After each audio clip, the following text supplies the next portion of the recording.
চলো নতুন দিন নতুন আরও একটা ভিডিও তোমাদের জন্য। সকালবেলা ঘুম থেকে উঠেই আজকে রান্না বসিয়ে দিয়েছি। দুধ ছিল না, নিচ থেকে দুধ আনতে গিয়েছিলাম, দুধ ঠুধ নিয়ে আসলাম। আর সঙ্গে একটু বিস্কিট নিয়ে এসেছি, আজকাল মোহর এই মারি বিস্কিটটা ভীষণ ভালো খাচ্ছে জল দিয়ে। আর তারপর তোমার একটু চকোজ নিয়ে আসলাম, যদি মোহর খায় সকালবেলা দিয়ে দেবো, নইলে সন্ধেবেলা দিয়ে দেবো। তো চলো আমি চাটা বানাই। আজকে অনেক দিন বাদে আমি আর নীলাদ্রি একসাথে চা খাবো, কারণ আজকাল প্রায় নীলাদ্রি সকাল সকাল বেরিয়ে যায়। আর আমি সকালবেলা উঠে সবার আগে ওই পাউডারটা যেটা ওটার জলটা খাই। তো তারপরে নীলাদ্রি গেলে অত সকালবেলা আমি চাটা খাই না, আজকে একটু বেলা করে বেরিয়েছে তাই একসাথে চা খাচ্ছি। আর এই কড়াতে না একটুখানি তেল রাখা ছিল, তেলটা প্রথমে শুকনো লঙ্কাটা ফোড়ন দিয়ে দিয়েছিলাম, তারপর মনে হলো তেলটা বেশি আছে, ওই জন্য তেলটা কমিয়ে আবার শুকনো লঙ্কা মানে পেঁয়াজ ছেড়ে দিলাম ওর মধ্যে। আজকে যে ডালটা বসিয়েছি ওই ডালটা আর আলাদা করে বাটিতে রাখিনি, ওই যে বলছিলাম কড়ার মধ্যে একটুখানি তেল ছিল, ভাবলাম কি এই কড়াতেই একেবারে সম্বারটা দিয়ে নিই, ওইটুখানি তেল আবার কি আলাদা করে বাটিতে রাখবো। পেঁয়াজটা ভালো মতো ভেজে নিয়ে এরপরে এটা ডালের মধ্যে দিয়ে দেবো। আর ডালটা যখন ফুটে গেছিলো তখনই ওর মধ্যে একটুখানি হলুদ দিয়ে দিয়েছিলাম। এই পেঁয়াজের ডাল খেতে আমার বেশ ভালো লাগে।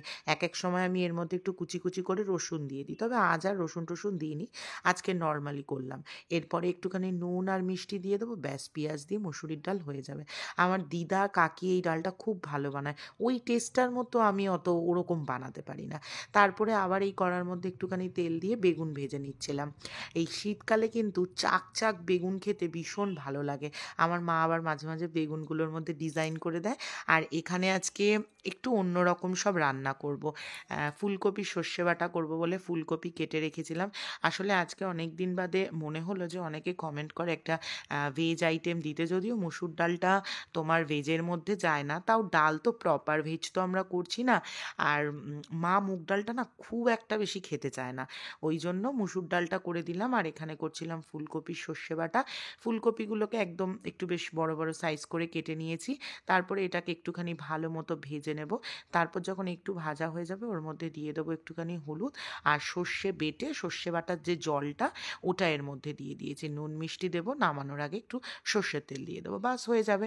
তো তারপর চলে এলাম খাবার বার করতে, মানে দিদিকে যে খাবারগুলো দেবো সেগুলো সমস্ত বাটঠার করে আজকে ভাবলাম যে এই ঘরের চাদরটা তোমাদের আগের দিন বললাম না চেঞ্জ করব, তো আজকে ভাবলাম এটা চেঞ্জ করে নিই। প্রত্যেক দিন সন্ধ্যাবেলা না অল্প অল্প করে আলমারিটা ওয়্যারড্রপটা একটু একটু করে গুছিয়ে রাখছি। আসলে জামা কাপড় নিতে নিতে না এক এক সময় দেখবে কেমন একটা গিঞ্জি টাইপের হয়ে যায়, তো আমারও ওয়্যারড্রপটা আলমারিটা এরকম হয়ে গেছে, তো এক এক করে সব একটু একটু করে গুছাচ্ছি।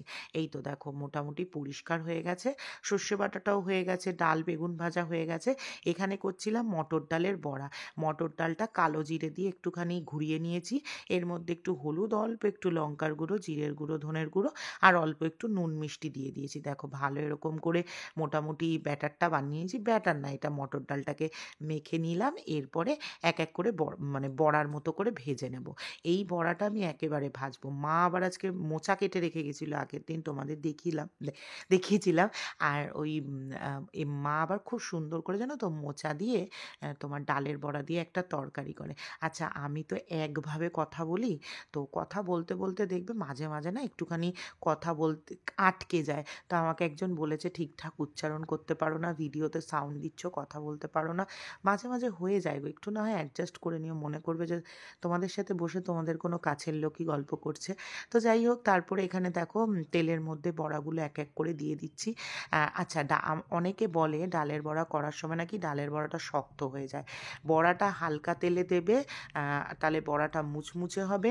আর বড়াটা যখন ভাজবে মানে রান্না করবে তখন মানে একদম জলটা যখন ফুটে উঠবে ঝোলটা, তার মধ্যে বড়াটা দিয়ে গ্যাসটা সিম করবে না, একদম ফুটন্ত অবস্থাতেই নামিয়ে দেবে, তাহলে দেখবে বড়াটা শক্ত থাকবে না। তো আজকে আমি সবজি দিয়ে বড়ার তরকারি করছি। এখানে তোমার দিয়েছিলাম শিম, বেগুন আর আলু। এই রান্নাটা আমি এরকম টাইপের রান্না আমি বৌদির মায়ের কাছে খেয়েছিলাম, বেশ ভালো লেগেছিল। তো সেই জন্য এরকমভাবে রান্না করলাম। আমি না মানে নিরামিষ তরকারি আমরা করি, তবে দেখবে ঠাকুমা জেঠিমা এদের হাতের নিরামিষ তরকারি না একটা অন্য রকমের টেস্ট, মানে একটু পাতলা পাতলা দেখতে হয়, একটু মানে হলুদ মশলা কম হয়। আমরা মানে যতই হালকা পাতলা করে রান্না করতে যাই নিরামিষ রান্না, মানে একটা ফ্লেভারফুল খাবার হয়ে যায়, কিন্তু ওদের নিরামিষ তরকারিটার মতন একটা অন্য রকম টেস্ট থাকে। তো যাই হোক, হয়ে গেল মোটামুটি আমার এই বড়ার তরকারিটা। দেখো ঝোলটা যখন ফুটে উঠেছে আমি তখন এর মধ্যে বড়াগুলো দিয়ে দিচ্ছি। দিচ্ছি।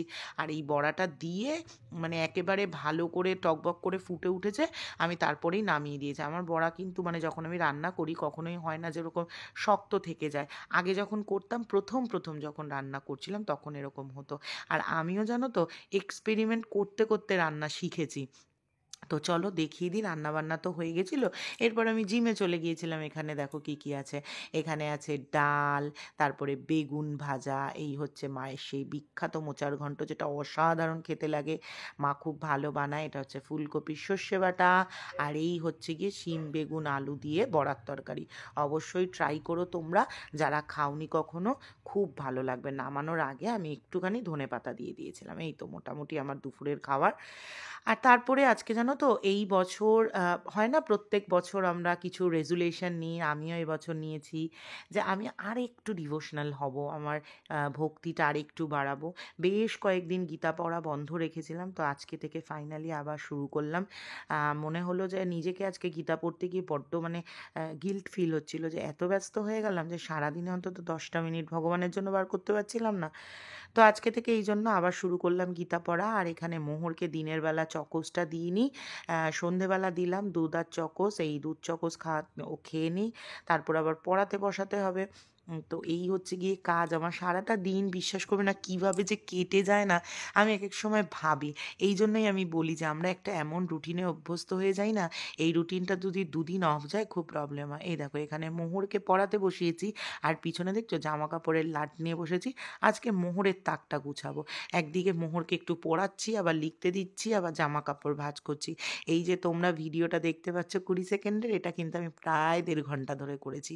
একবার করে মোহরকে পড়িয়ে নিচ্ছি, ওর এখন রিভিশন চলছে, পড়িয়ে নিচ্ছি, নিয়ে আবার চলে যাচ্ছি। এই যে মোহর দেখলে গেল হিসু করতে গেছিলো, মাঝে মাঝে শুয়ে পড়ছে, পড়তে পড়তে আমি আবার ভিডিও আপলোডে বসাচ্ছিলাম। মানে কত রকম কাজ যে আমি এইটুখানি সময় করলাম, টাইম ল্যাপসে দেয়া থাকে বলে তোমরা বুঝতে পারো না, নইলে একটা গোটা ভিডিও হয়ে যেত। তো তারপর নীলাদ্রি চলে এসেছিলো মোহরকে পড়ানোর পর। এরপরে চা বসিয়ে দিয়েছিলাম নীলাদ্রির। আর আজকে সন্ধেবেলা মোহরকে বিরিয়ানি খেতে চাইছে, খুব বলছে বিরিয়ানি খাবো, কিন্তু আজকে ওকে বাইরের খাবার দেবো না। এই যে আগের দিন চিকেন করেছিলাম না, ওখানের একটু চিকেন বেঁচে রয়েছে, এবার এটাকে একটু কারসাজি করবো, বুঝলে তো। এই সেই পেঁয়াজ পিকনিকের সময় আমার ওই মামাতো বৌদি কেটে দিয়ে গেছিলো, এই দিয়েই কাজ চলছে আমার। আর এই চিকেনগুলোকে ছোট ছোট করে পিস করে নিয়েছি। এবার কড়ার মধ্যে একটুখানি তেল দিয়ে সবার প্রথমে একটু রসুন ফোড়ন দিয়ে দিলাম, আর তারপরে পেঁয়াজ দিয়ে দেবো। আর এখানে মোচাটা গরম বসিয়েছি নীলাদ্রি রুটি দিয়ে খাবে বলে। তো পেঁয়াজটা একটুখানি রসুনটা একটুখানি ভাজা হয়ে যাওয়ার পরে এর মধ্যে দিয়ে দিলাম হচ্ছে গিয়ে তোমার পেঁয়াজগুলো দিয়ে দেবো। এবার পেঁয়াজটা রসুনটা একটুখানি ভেজে তার মধ্যে দিয়ে দেবো চিকেনগুলো, যেগুলো কেটে কেটে রেখেছিলাম। তারপরে ভাতটা দিয়ে দেবো। ভাতটা দিয়ে ওই সমস্ত মশলাগুলো নাড়াচাড়া করে ওর মধ্যে একটুখানি তোমার দিয়ে দেবো হচ্ছে গিয়ে চিকেনের গ্রেভি, আর অল্প একটু নুন আর মিষ্টি। আসলে মোহন না বিরিয়ানি খেতে খুব ভালোবাসে, আর বিরিয়ানির মধ্যে ও শুধু বিরিয়ানির চালটাই খায় না, আলু খায় না মাটন খায়। মাটন খেলেও মাটনের যে চর্বিটা সেটা খায়, যেটাকে বলে হালকা মাটন। তো কাল তোমাদের মোহরের একটা ছোট্ট ক্লিপ দিয়েছি না, আমি অনেক দিন পরে জানো আমার ফোনটা খারাপ হয়ে যাওয়ার পরে ওই যেটার মধ্যে আমার মোহরের ছোটোবেলার সমস্ত ভিডিও ছিল, ওই মেল আইডিটা রিকভারি করতে পারছিলাম না, ফাইনালি কালকে করতে পেরেছি। তো তোমরা যদি চাও মোহরের ছোটোবেলার সব ভিডিওগুলো দেখতে, মোহর একদম পুচকিবেলায় কেমন ছিল, মোহরের কী কী অ্যাক্টিভিটি, তখন তোমার একমাত্র কাজ ছিল সারাদিন মোহরের ছোট্ট ছোট্ট সমস্ত জিনিসগুলোকে ক্যামেরা বন্দি করে রাখা। আমি জানি সব মায়েরাই এখন করে, আর আমাদের সময়ও করতো। তো আমিও এরকম করতাম। তোমরা যদি চাও, আমি ছোট্টবেলার মোহরের একদিন বয়স থেকে প্রত্যেক দিন একটু একটু করে আমার মেয়ে বেড়ে উঠছিল, আর আমি সমস্ত ক্যামেরাবন্দি করছিলাম, তোমরা চাইলে আমি দেখাবো। এই দেখো ভাত ভাজাটা মোটামুটি রেডি হয়ে গেছে। বিশ্বাস করবে না, আমার খুব ভালো লাগে যখন তোমরা আমার খাওয়ার ভিডিও দেখে বা আমার ভিডিওতে সাউন্ড দেওয়া দেখে বলে দাও যে দিদি তোমার কি আজকে মনটা খারাপ। আমি তখন মানে তোমাদেরকে হয়তো আমি সেই সময়টা দেখাতে পারি না, কিন্তু আমার তখন এত ভালো লাগে না। আমি কি ভাবি জানো তো মনে মনে, যে আমি ভার্চুয়ালি কিছু মানুষ এমন মানে তৈরি করতে পেরেছি যারা আমার গলার আওয়াজ শুনে বা আমাকে দেখে বুঝে যায়। তো যাই হোক, খুব ভালো লাগে। হ্যাংলামি পরিবার আমার কাছে এই কারণে এতটা আপন। আর তোমরা আমার কাছে, তোমরা আমার মানে অনেক বড় পাওনা, যাদের সাথে আমি অনেক কিছু শেয়ার করতে পারি। হ্যাঁ, হয়তো বেশিরভাগটাই বলতে পারি না, কিন্তু চেষ্টা করি অন্তত 5% বলার। তো যাই হোক, কালকে কী কী রান্না করব সেগুলো বার করে রাখলাম। আর মোহরকে এখানে খাওয়াচ্ছি দেখো। মোহরের খাওয়ার আগে মোহরের বাবা 2-4 চামচ খেয়ে নিয়েছে। ভীষণ পছন্দ হয়েছে আমার মেয়ের এটা খেয়ে। ওই প্র্যাকটিক্যালি এটাকে ভাত ভাজা বলে। তো এই তো, একটা দিন আবার আজকে শেষ হয়ে গেল। চলো ভিডিওটা এখানে শেষ করছি। আজকের মতো টাটা।